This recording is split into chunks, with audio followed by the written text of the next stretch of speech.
我们发现小伙伴们还是最想知道我们到底挣多少钱。现在我们终于完成了第3季度我们亚马逊卖家收入的总结。那今天又到了大家非常期待谈钱的时候，我们就来和大家分享一下我们2021年第3季度亚马逊卖家到底挣了多少钱。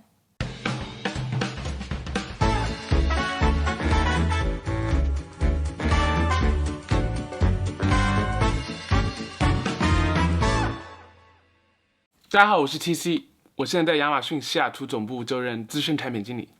大家好，我是思卫，可以叫我小邱。我曾经在亚马逊西雅图总部担任资深产品经理。我们是从去年2020年的5月份开始做亚马逊卖家的。我们现在分享的是我们2021年7月到9月的收入。如果你没看过我们之前视频，想了解我们是如何进入亚马逊卖家业务的，请点击上方的视频。那我们直接切入主题，来和大家分享一下我们2021年第3季度网上开店到底挣了多少钱。首先，收入的话是等于营业额减去开销，所以我们会先告诉大家我们在各个平台的营业额，然后我们再会把开销一样的减去，这样大家就知道我们的收入是多少。然后我们公开完我们收入以后，我们也会进行一些分析，让大家可以了解一下我们是怎么看待这些收入的。还有一点就是说，你在网上开店做卖家，夏天其实是比较 slow 的一个 period，6月、7月、8月、9月相对来讲是比较慢一点的季节。真正你进入10月、11月 holiday season 来了以后，速度就会加快很多。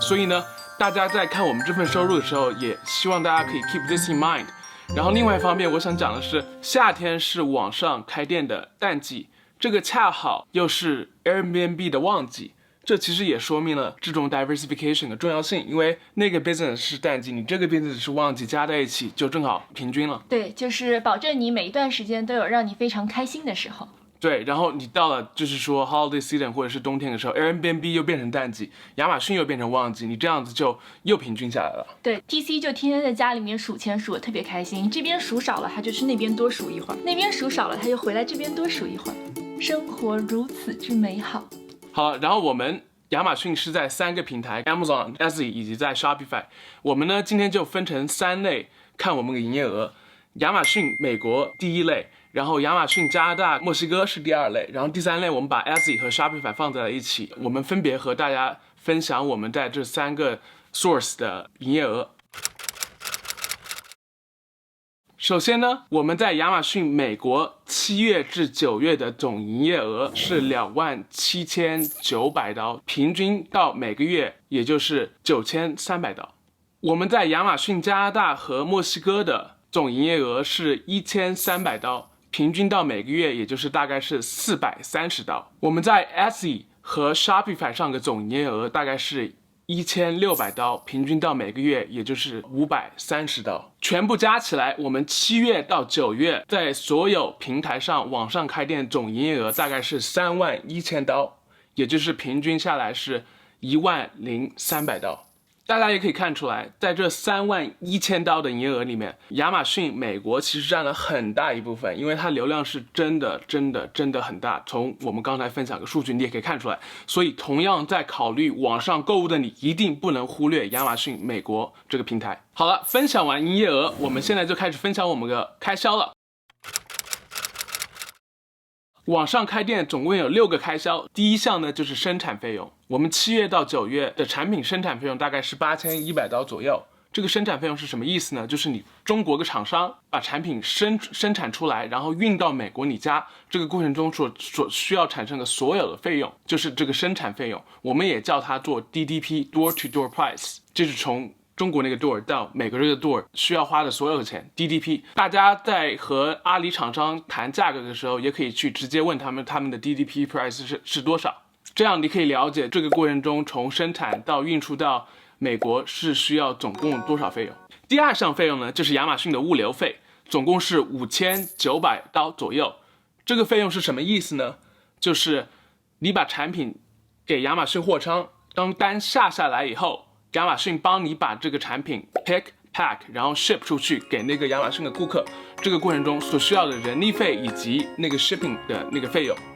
我们所有的产品都是用的亚马逊物流，是因为你只有用了亚马逊物流，它才会给你在亚马逊上的那个 listing 上的有个 Prime Batch， 然后会给顾客 free 2-day shipping 的 benefit， 这样子可以增加产品的销售额。那像我平时在亚马逊上购物的时候，我基本上只买有 Prime 这个标识的商品，因为这样子的话，我知道它送货会非常快，1到2天就能到家。其次，如果我退货的话，是通过亚马逊来退的，所以说只要是30天内，不管什么情况，我退都没有什么问题。并且亚马逊有保障，如果我是一个非常好的 customer 的话，万一他寄到我家门口，可是我没有收到的话，亚马逊基本上都会把这个钱退给我。我觉得就是对我的购物体验是有一个非常非常非常好的保证，所以说我一般购物只买 Prime 的商品，这也是为什么我们在做卖家的时候，我们也希望给我们的 customer 提供一样的好的体验，所以说我们也是非常推荐大家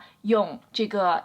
FBA 的 service 的。对，而且还值得补充的一点是，亚马逊这个物流服务不仅是只限于亚马逊平台的，就是说，如果你在亚马逊货仓有货物，其他的平台有订单，你可以用这个亚马逊仓库的货物去 fulfill 那些其他平台的订单。这个 service 叫做 Amazon Multi-Channel Fulfillment， 大家可以 look into it。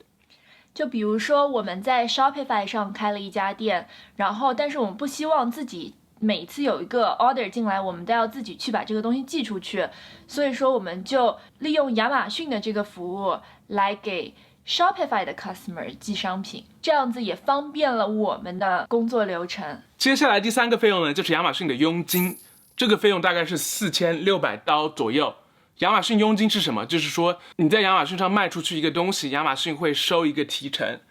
这个$4600看上去好像很多，但实际上是非常值得。为什么？因为你把产品放在亚马逊上，你用的是亚马逊的流量，通过那个流量你 make 了 sales， 这个过程中亚马逊要收一个佣金，然后你不需要花额外的钱去做 marketing。 对，我们觉得亚马逊的流量真的对我们有很大的帮助。像我们的产品刚上线的时候，其实我们没有做什么广告，只是把它放到了亚马逊平台，但是没有几天就开始有还相对比较好的销售。我们2个当时其实也挺惊讶的，所以我们觉得只要你的商品够好，你放上去，你甚至不用花很多钱来打广告，也可以有一个比较好的销售。这个跟那种 Shopify 的模式完全相反。 Shopify 就是你自己开一个店，然后你自己注册一个域名，然后你自己需要就是开始想办法把 traffic drive to your Shopify store， 就是说跟这种模式很不一样。 Shopify 就是说如果你在 Facebook 或者是Instagram 方面做 marketing 很厉害的话，你去 Shopify 开个店，把那些流量花钱引过来，然后卖，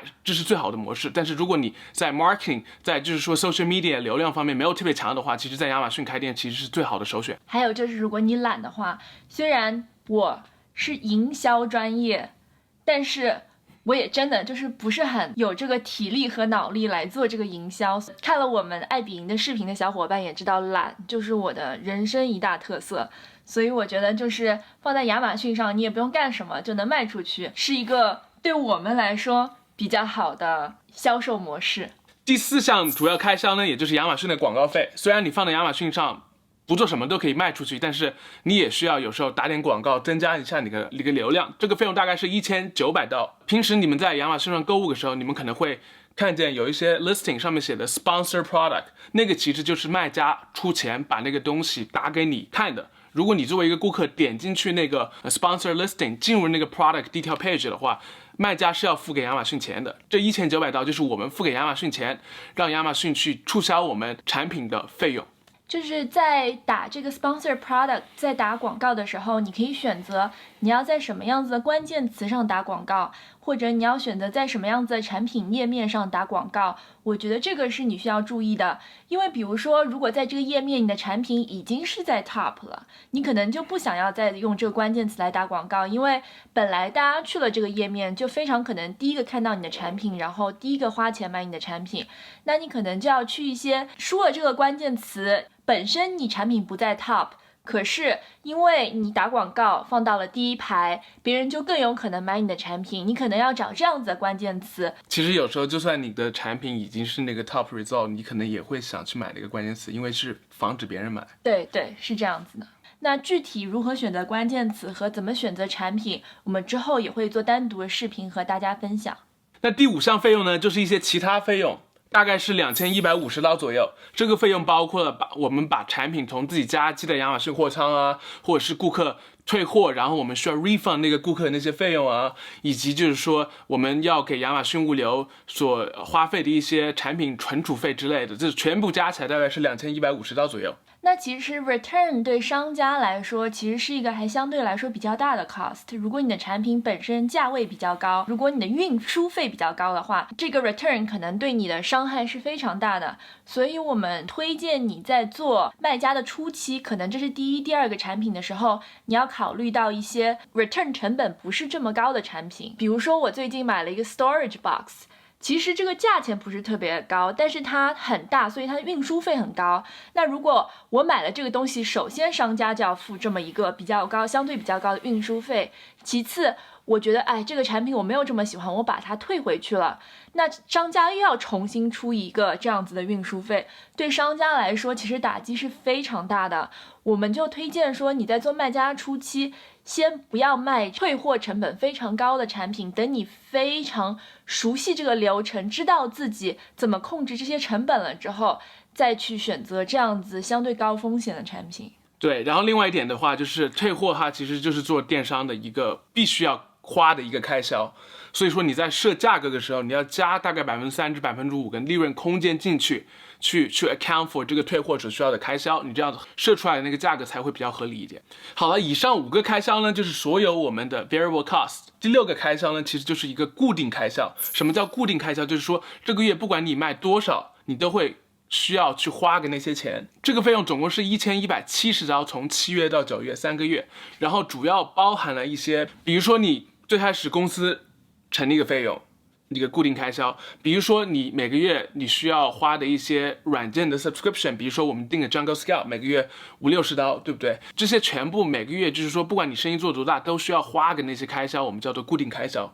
其中我们其实在固定开销里面有一个很大的开销是产品研发开销，就是说我们去找阿里的那些厂商，然后就一起去做样品啊，那个过程中所需要的花的那些开销，你也可以就是说 argue 这个不是固定开销，因为只有我们在研究新产品的时候，我们才会去花费这个样品的开销。但是对于我们来讲的话，我觉得我们 constantly 在研究新产品。对，就是说我们把研究新产品作为我们 grow 我们 business 的一个非常非常主要的策略。所以说我们就把这个东西看成是一个固定开销，我们在给产品定价的时候也会考虑到这个每个月的固定开销，所以这个完完全是根据你自己的商业策略走的。如果就是说你做了几个产品以后，然后你不想做新品了，你就卖现有的产品的话，你就没有那个产品研发开销，它也不会是你的固定开销。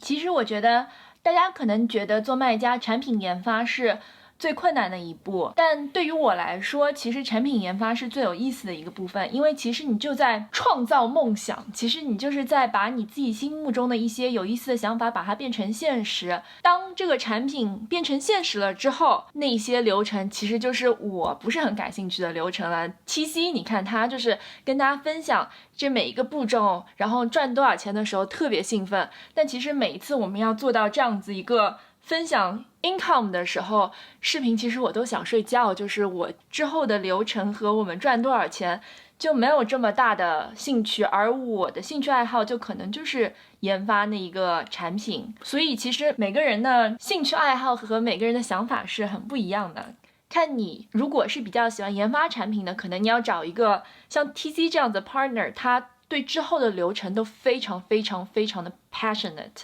但如果你是像 TC 这样子的，可能你就要找一个像我这样子的工作伙伴来专门就是对研发产品比较感兴趣的。对，然后另外一方面，我觉得我对之后的那些流程都非常感兴趣，是因为你做的每一步其实都可以用数字反映出来。